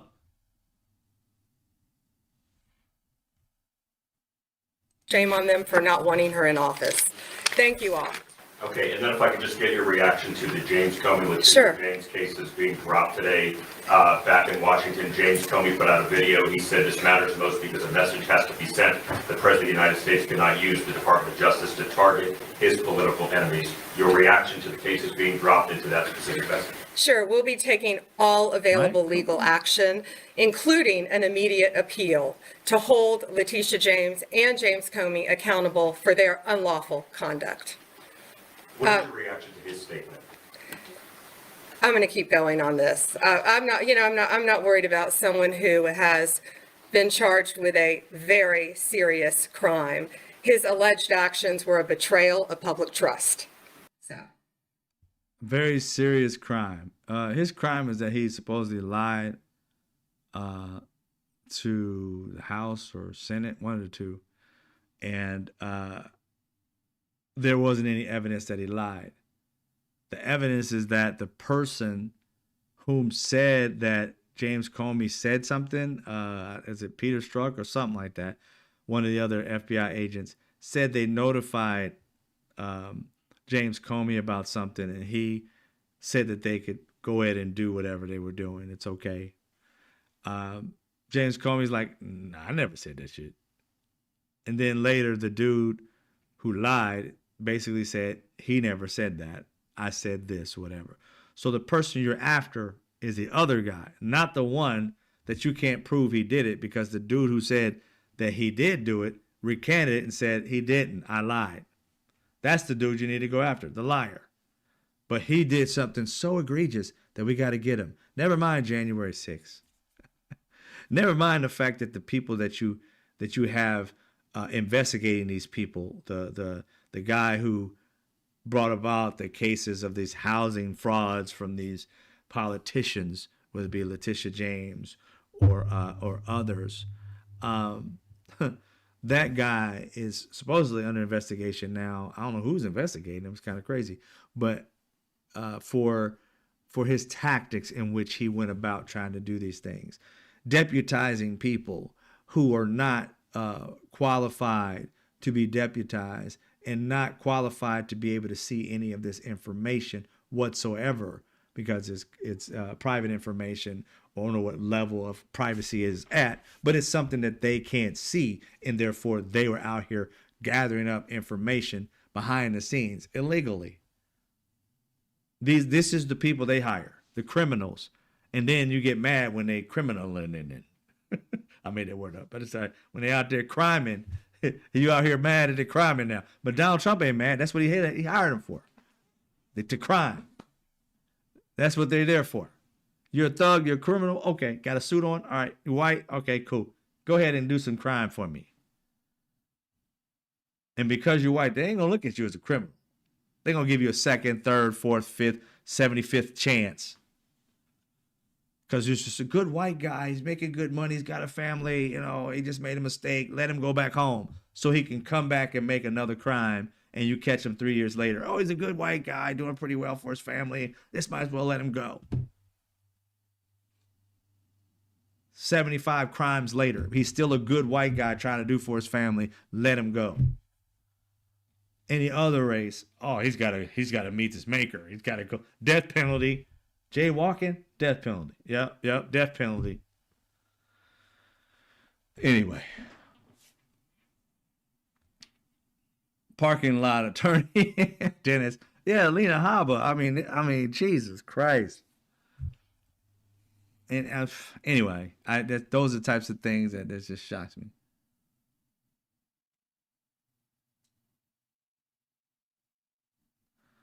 So that's what happened with her. Now,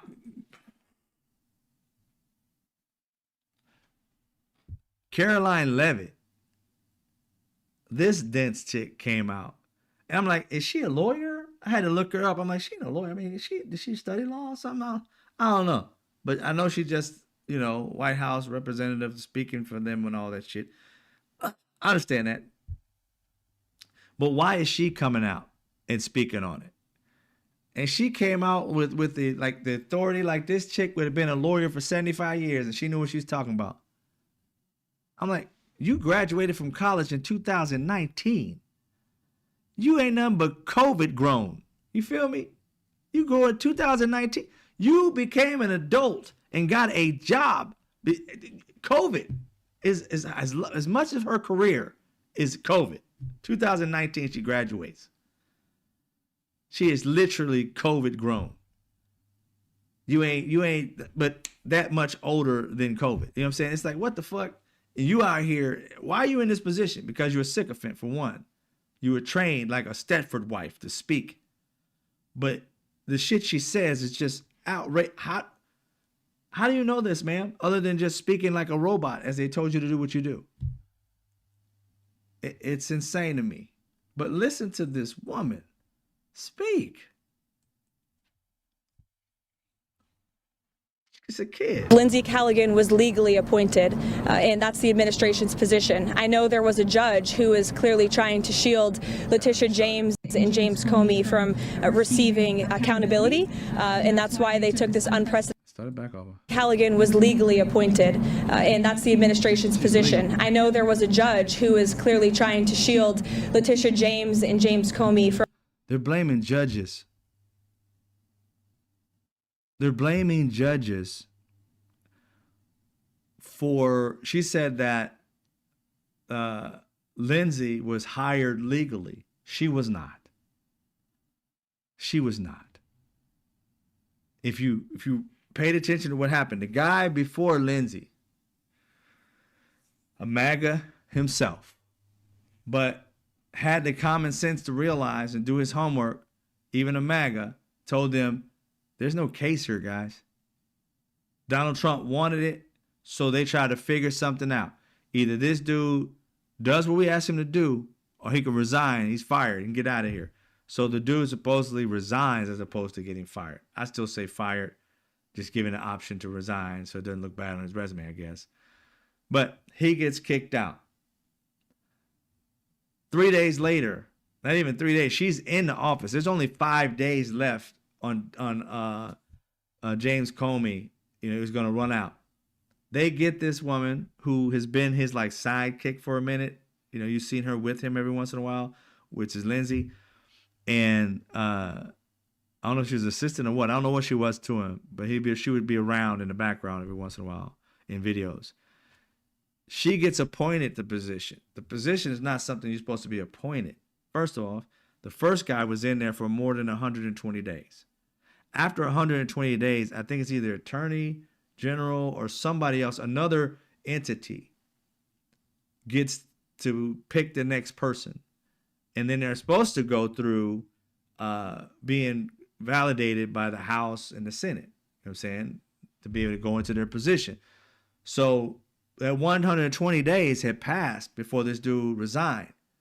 So once he resigned, Donald Trump doesn't get a new pick. It goes to a different facility to do it, another process. Donald Trump can't pick another person. But instead, Donald Trump picks. Okay.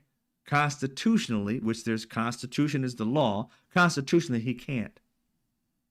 The House and the Senate, run by Republicans, don't question it and just let King Orange Turd decide what he wants to do. Illegal. Constitutionally wrong. She brings about this case. She should not be in the position. Therefore, she's not lawfully appointed. That's what the judge says. Well, that's what Jim Comey, his lawyer, said. That's what the judge agreed to and threw out the case now without prejudice. Now, without prejudice means they can bring it back. But if he had done it with prejudice, they couldn't have these cases ever again. But they can give it back with prejudice because why? Based on the fact that she was not lawfully appointed. This idiot is going to say she was lawfully appointed. You're a judge now. Who are you speaking to? A lawyer who's not a judge? So where is the factual basis that she was legally appointed? Where's that at? Where's the documentation? Where can you point to us so we can look at the facts? Not your words, but where's the facts? The judge wrote it out and gave you actual law, gave you actual constitution, and pointed you to everything you need to know. You did not meet that barrier, that bare minimum limit. You did not meet it. And this woman comes out to say, we were there lawfully, and keeps on moving. The judge is a bad judge. Not the fact that constitutionally, if anybody had a fucking brain to look it up, you know that she was not lawful. She was not the legal person to do this. Once the guy quit, nobody could be in a place based off of Donald Trump, and it would have took more than 5 days for this person to go through the process of I think Attorney General, I want to say the AG is the one who actually appoints this person supposedly, but then they still have to go through validation from to be vetted by the House or the Senate. That would have took more than 5 days. James Comey thing would have been passed, and there would have been no way for them to do it. They're so vindictive that they broke the law to try to enforce a law before it was done. To me, somebody should be disbarred because they knew what they were doing. And they knew it was illegal. And not only did they break the law and no one is breaking the law, now they got this dipshit out trying to lie that they did everything right. It's the courts and the Constitution that's fucked up.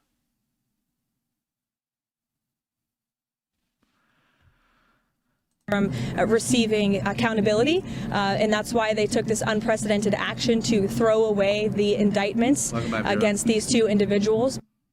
Say that again at the very end. Lindsay Halligan took this unprecedented action to throw away the indictments against these two individuals. Unprecedented actions.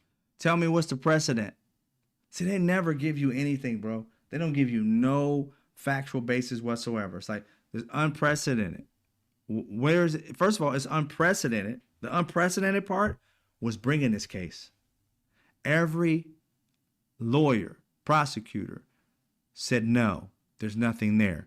Even MAGA guy, the guy who had that job legally, that MAGA person who did everything Donald Trump wanted, literally told you there's no case here. You didn't want to believe him because Donald Trump wanted it to happen no matter whether it was legal or not. So you guys mounted up, broke the law, and now you're trying to say, so that you don't get disbarred or anything, that you're the right person and the judge has just got a vendetta.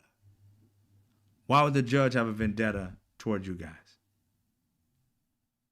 He could have threw it out immediately. Instead, he found out that here's the thing, there's more than one reason to throw this case out. The one that got thrown out on is not the strongest reason to throw something out.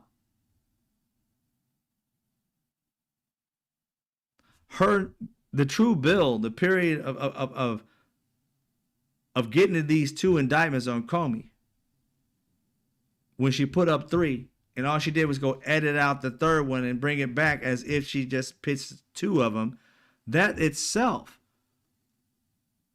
that she can get disbarred for. And that would throw a case out, because that's why everybody in the courtroom went silent. It was like, you did what? And even then, it came out. The lawyer came out and said, they're just going against me. It's disrespectful to a woman. I said, oh, so now you want to call out DEI. The judge was disrespectful because you were a woman, lawyer. Oh, wow. That's what you're going to bring up. I thought you got the job for your merit. He didn't want you there because you were a female? Come on, man. Where did you get that from? Because it didn't go your way? No, you should have followed the law. But here's the crazy part. You were a lawyer, insurance. You didn't know how to do this. This is your first time doing it. And congratulations. I mean, you got the thing done. You just didn't go through the right process to do it. You didn't take time to even read a book, to get on YouTube and throw on your headsets and listen to how do you do this. You never went to a person who has done it and asked them, dude, how do you fill this out? No, madam thinks she know it all. Dipshit Junior went out and tried to do it on her own. Probably read the instructions on the piece of paper, got it all wrong, and then it's going to yell out, oh, it's because I'm a woman. No, it's because you're a dipshit. You did no homework. You've never done this before, and somehow you thought you knew what the fuck you was doing. And when you get called out on your bullshit, instead of taking responsibility and say, oh, we're going to file it again, everybody makes mistakes, and keep it moving. No. You blame the judge, you blame everybody else, instead of yourself being a dipshit. And you're being hired and supported by a dipshit. And then you have this dipshit right here, the Stedford wife, coming out and telling you, the judge was wrong. That's what it was. We did it lawfully. He's got a vendetta against us.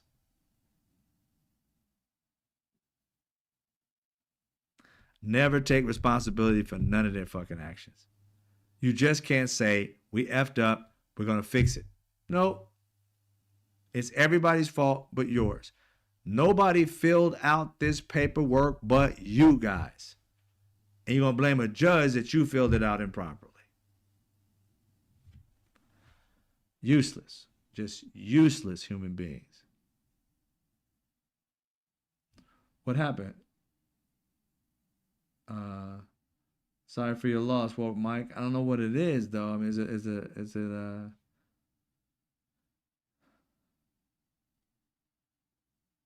is this your uncle? Sorry for your loss, man. If it's your uncle, man. I lost my uncle big time. I still have him over my shoulder. And some of the coolest gear he had, leather trench coat back in the day, tan one back in the day in the 70s. Late 70s, I would say 78, 79.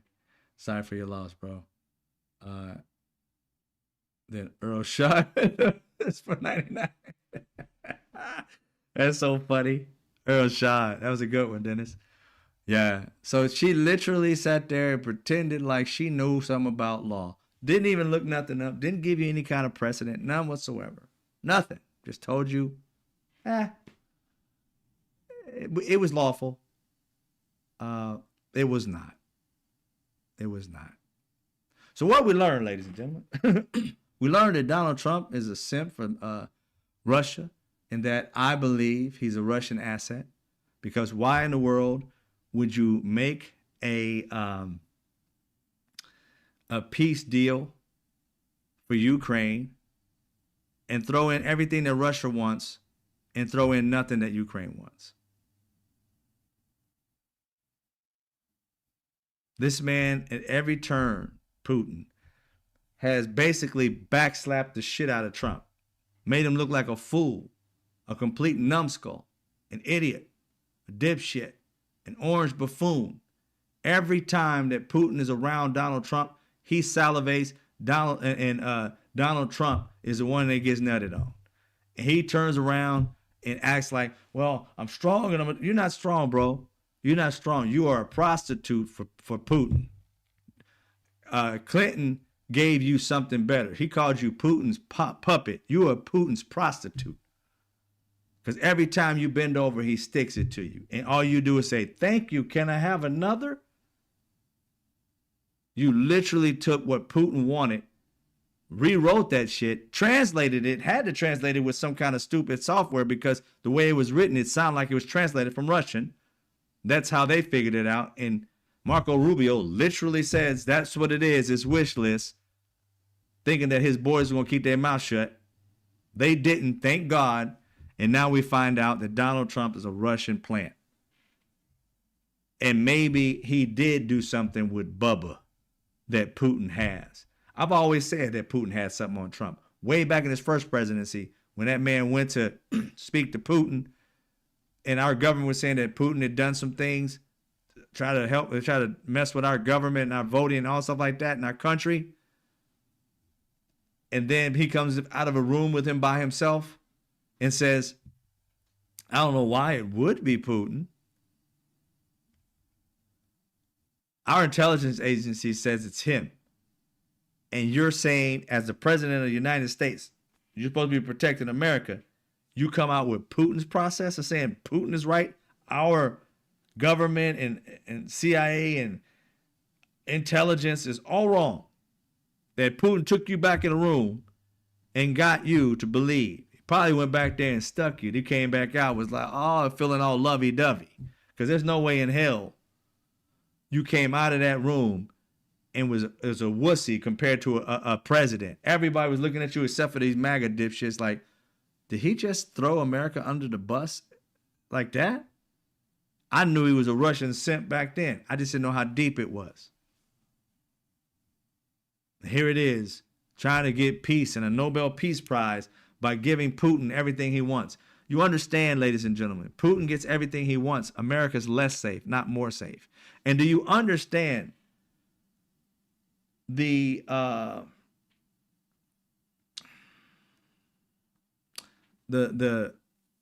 parameters in which Putin is working off of? Putin literally said to us and others and the Europeans, if the Europeans or America helps in this war, meaning like if we threw military people on the ground to fight with Ukraine, that they would go nuclear. So for us to help our allies, he's talking about going nuclear. I want you to understand something. Putin does not want to stop at Ukraine. So if Donald Trump gives them a piece of Ukraine or helps that and all that whole process, when Putin wants to take the next country, because all the rest of these countries are already in NATO. So when he wants to take any one of these other countries, that means we have to go to World War III because we have to fight with them on the ground. And if we fight with them on the ground, he's going to have the same parameters. He's going to go nuclear. Because it worked if he gets Ukraine. It's going to work for him to get Poland and everything else if America keeps backing out. At some point in time, America's going to have to pull up their big boy pants and do something about Putin other than capitulate. Because a bully's never going to stop. And Donald Trump, he's not the right person to lead us out of this situation. He's the person to lead us right into Putin's den. So we learned that Donald Trump, at the very least, a Russian simp, at the very most, a Russian plant. I believe he's more of the plant. I think he really, his loyalty is to Russia, not America. Because America is more safe if Putin's gone, not if Putin gets more property and tries to build back the Soviet Union, so to speak, with his own imperialistic ideology of what he wants to do. But still, it's less safe because any of those other countries, we have to go to war. And if he's going to threaten the same shit he's threatened about Ukraine, it's going to be a nuclear war. It is what it is. Study up on research what this stuff is all about. But these are the things that I learned. If you learn something different, let me know. But these are the things I found out. And I'm like, there's no way in hell America can't keep playing the simp with Russia. We just can't. At some point in time, America, either we're going to have a little spout with them, a fight of some sort, something. We can't keep playing the simp.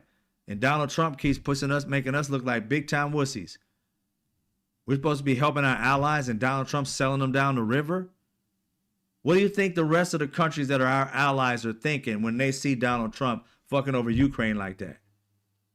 You think that they're going to think that we got their backs too? Hell no. Then what happens when all we got as allies is some timid people like we don't really know, can't trust America with him being a leader? You think they're going to help us if there's a war? No, they're going to distrust us. They may end up helping us because of financial situations and all that. But I think we're playing too fast and loose with what we have. Our country, we're trying our best to make it greater. Donald Trump is trying to destroy it. There ain't no ifs, ands, or buts about it. You can't bargain with Putin. He literally has not moved an ounce. And Donald Trump keeps opening the door to let him in to try and negotiate more. And he comes up with bupkis. And he realized he can fuck with Putin, with Zelensky, because Zelensky needs our money and needs us. So the only person that he can really fuck with and try and move is Zelensky. But Zelensky, stand your ground. Say fuck America and keep it moving. Some other country's going to step up. And when you do win, sorry, America, fuck off. Because we don't sit there and try to help y'all and you'll try to help us. Fuck them. Fuck them. Fuck Donald Trump. Fuck him.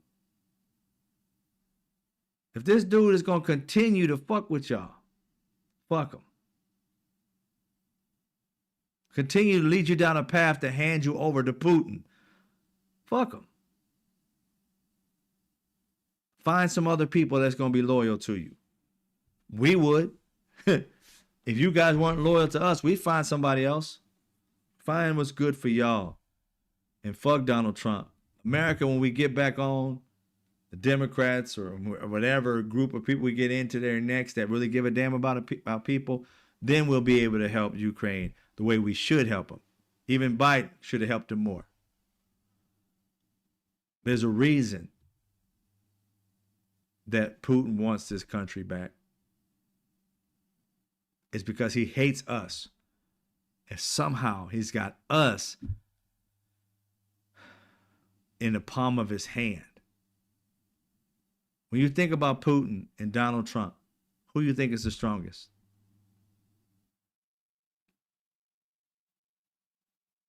Now ask yourself, how can you be the best country in the world, the most secure country in the world, when you just listen to the name of Putin and Trump and you just know Putin's actually better and smarter strategically?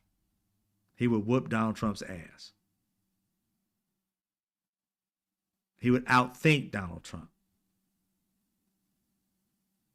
Trump does not have the brain power to keep us safe if he's going up against Putin. And that's what America think about the next time they elect a president. Somebody who's going to put their foot on Putin as opposed to Putin putting his ass on Donald Trump's lips. Get a strong person, whether it be man or woman, that'll stand up instead of laying down to that dude. That would not let him back on American soil without arresting his ass. Anyway, that's the way I look at it. Man up, woman up. If you're going to sit here and allow this dude to step on our soil, arrest him, fight him, tell him to keep his ass away from American soil. Don't ever bring that piece of shit back to this country. We can't be safe with that dude messing with our people. Can't. How? Last thing, Doge is over, y'all. Doge is over. But here's the thing. How much did they get? All that turmoil and hell they put America through. Our military men and women, our men and women who work for the government, fired all those people. Supposed to be $2 trillion. And then Elon Musk said at his last time he was there, we should be able to get around 150 billion, I think. 150 billion to 2 trillion.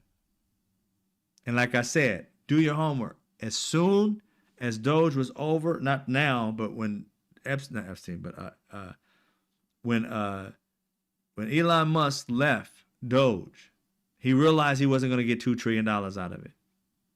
He had invested hundreds of millions of dollars into it to Donald Trump to get these $2 trillion tax cuts. They weren't there like they thought it was going to be. That happened, I believe, in April or something like that. It's either April or May. And as soon as he left, the next month, tariffs went on. So it had to be March because April was the next month. So March, he left. April, the tariffs started. That's how they was going to get the rest of the $2 trillion. Tax the American people, but call it tariffs. Instead of the rich paying their fair share. They always fucking us over, ladies and gentlemen. The rich should just pay their fair share. We already taxed enough. But they throw on tariffs, tax us to make that $2 trillion so they can give it back to themselves. It's a shell game, and we are always the loser. Until America steps up, we're going to always be the ones getting fucked up. Thank you, Nina. I appreciate the donation. That's 100%. Go look that stuff up. Understand that soon as the end of Elon Musk, and he couldn't get that $2 trillion, he was wasting his time because he knew it wasn't there. Tariffs came on the next month for everybody. Just crazy tariffs to make up that money. They still haven't made up the $2 trillion. They're trying to get there so they can give themselves that money. That money is not for America. That money is for the billionaires that Donald Trump promised. And in one of his meetings, he said, you give me $1 billion, I'll get you guys back. Help me win. And these rich people helped him win. Project 2025 was devised throughout this entire time. And now they have their chance. But we have to make them fail on that chance. Because if they win, we all lose. Point blank, period. All right, ladies and gentlemen, I appreciate you. As always, excuse me. You know how to support your boy in the show. If you like it, then do so. If not, I understand. Thank you guys for the donations that you've given me. All those gave me donations today, going to a good place. I will be starting again, like beginning of the year, the Avid Solutionist. We will be solving problems and having a good time. Also, you know, like I said, I spend the time here telling the truth and facts and putting them out there with my special little flair to it. And then the other half of me loves to solve problems. So I'll mention the problems here and provide solutions for other stuff outside of this room into Avid Solutionists. Fun parts that we're building onto it is, you know, creating with all the solutions that we come up, no matter what the solutions are. If you have a problem with your phone, your car, or whatever, anything that you can provide, we try to find the solutions to. Then we'll create, you know, like an encyclopedia of solutions that you can hand to anybody, family, friends, whatever, so that people can start just having the solution to the problems that they face, have a source to go to. And we'll do that on Avid Solutionists and have some fun with it. So still building it, but just letting you know about it. AvidSolutionist.com. Hey, Glenda, I see you. And so I appreciate you guys being here. And I'll see you guys tomorrow around the same time. Doing the same thing that we do here is keeping it factual. Let's see if I got here. Yeah. All right. Much love to you guys. You guys have a good one. I'll see you tomorrow, same time, same channel. Mr. Straight Facts. Take it easy. I see you when I see you.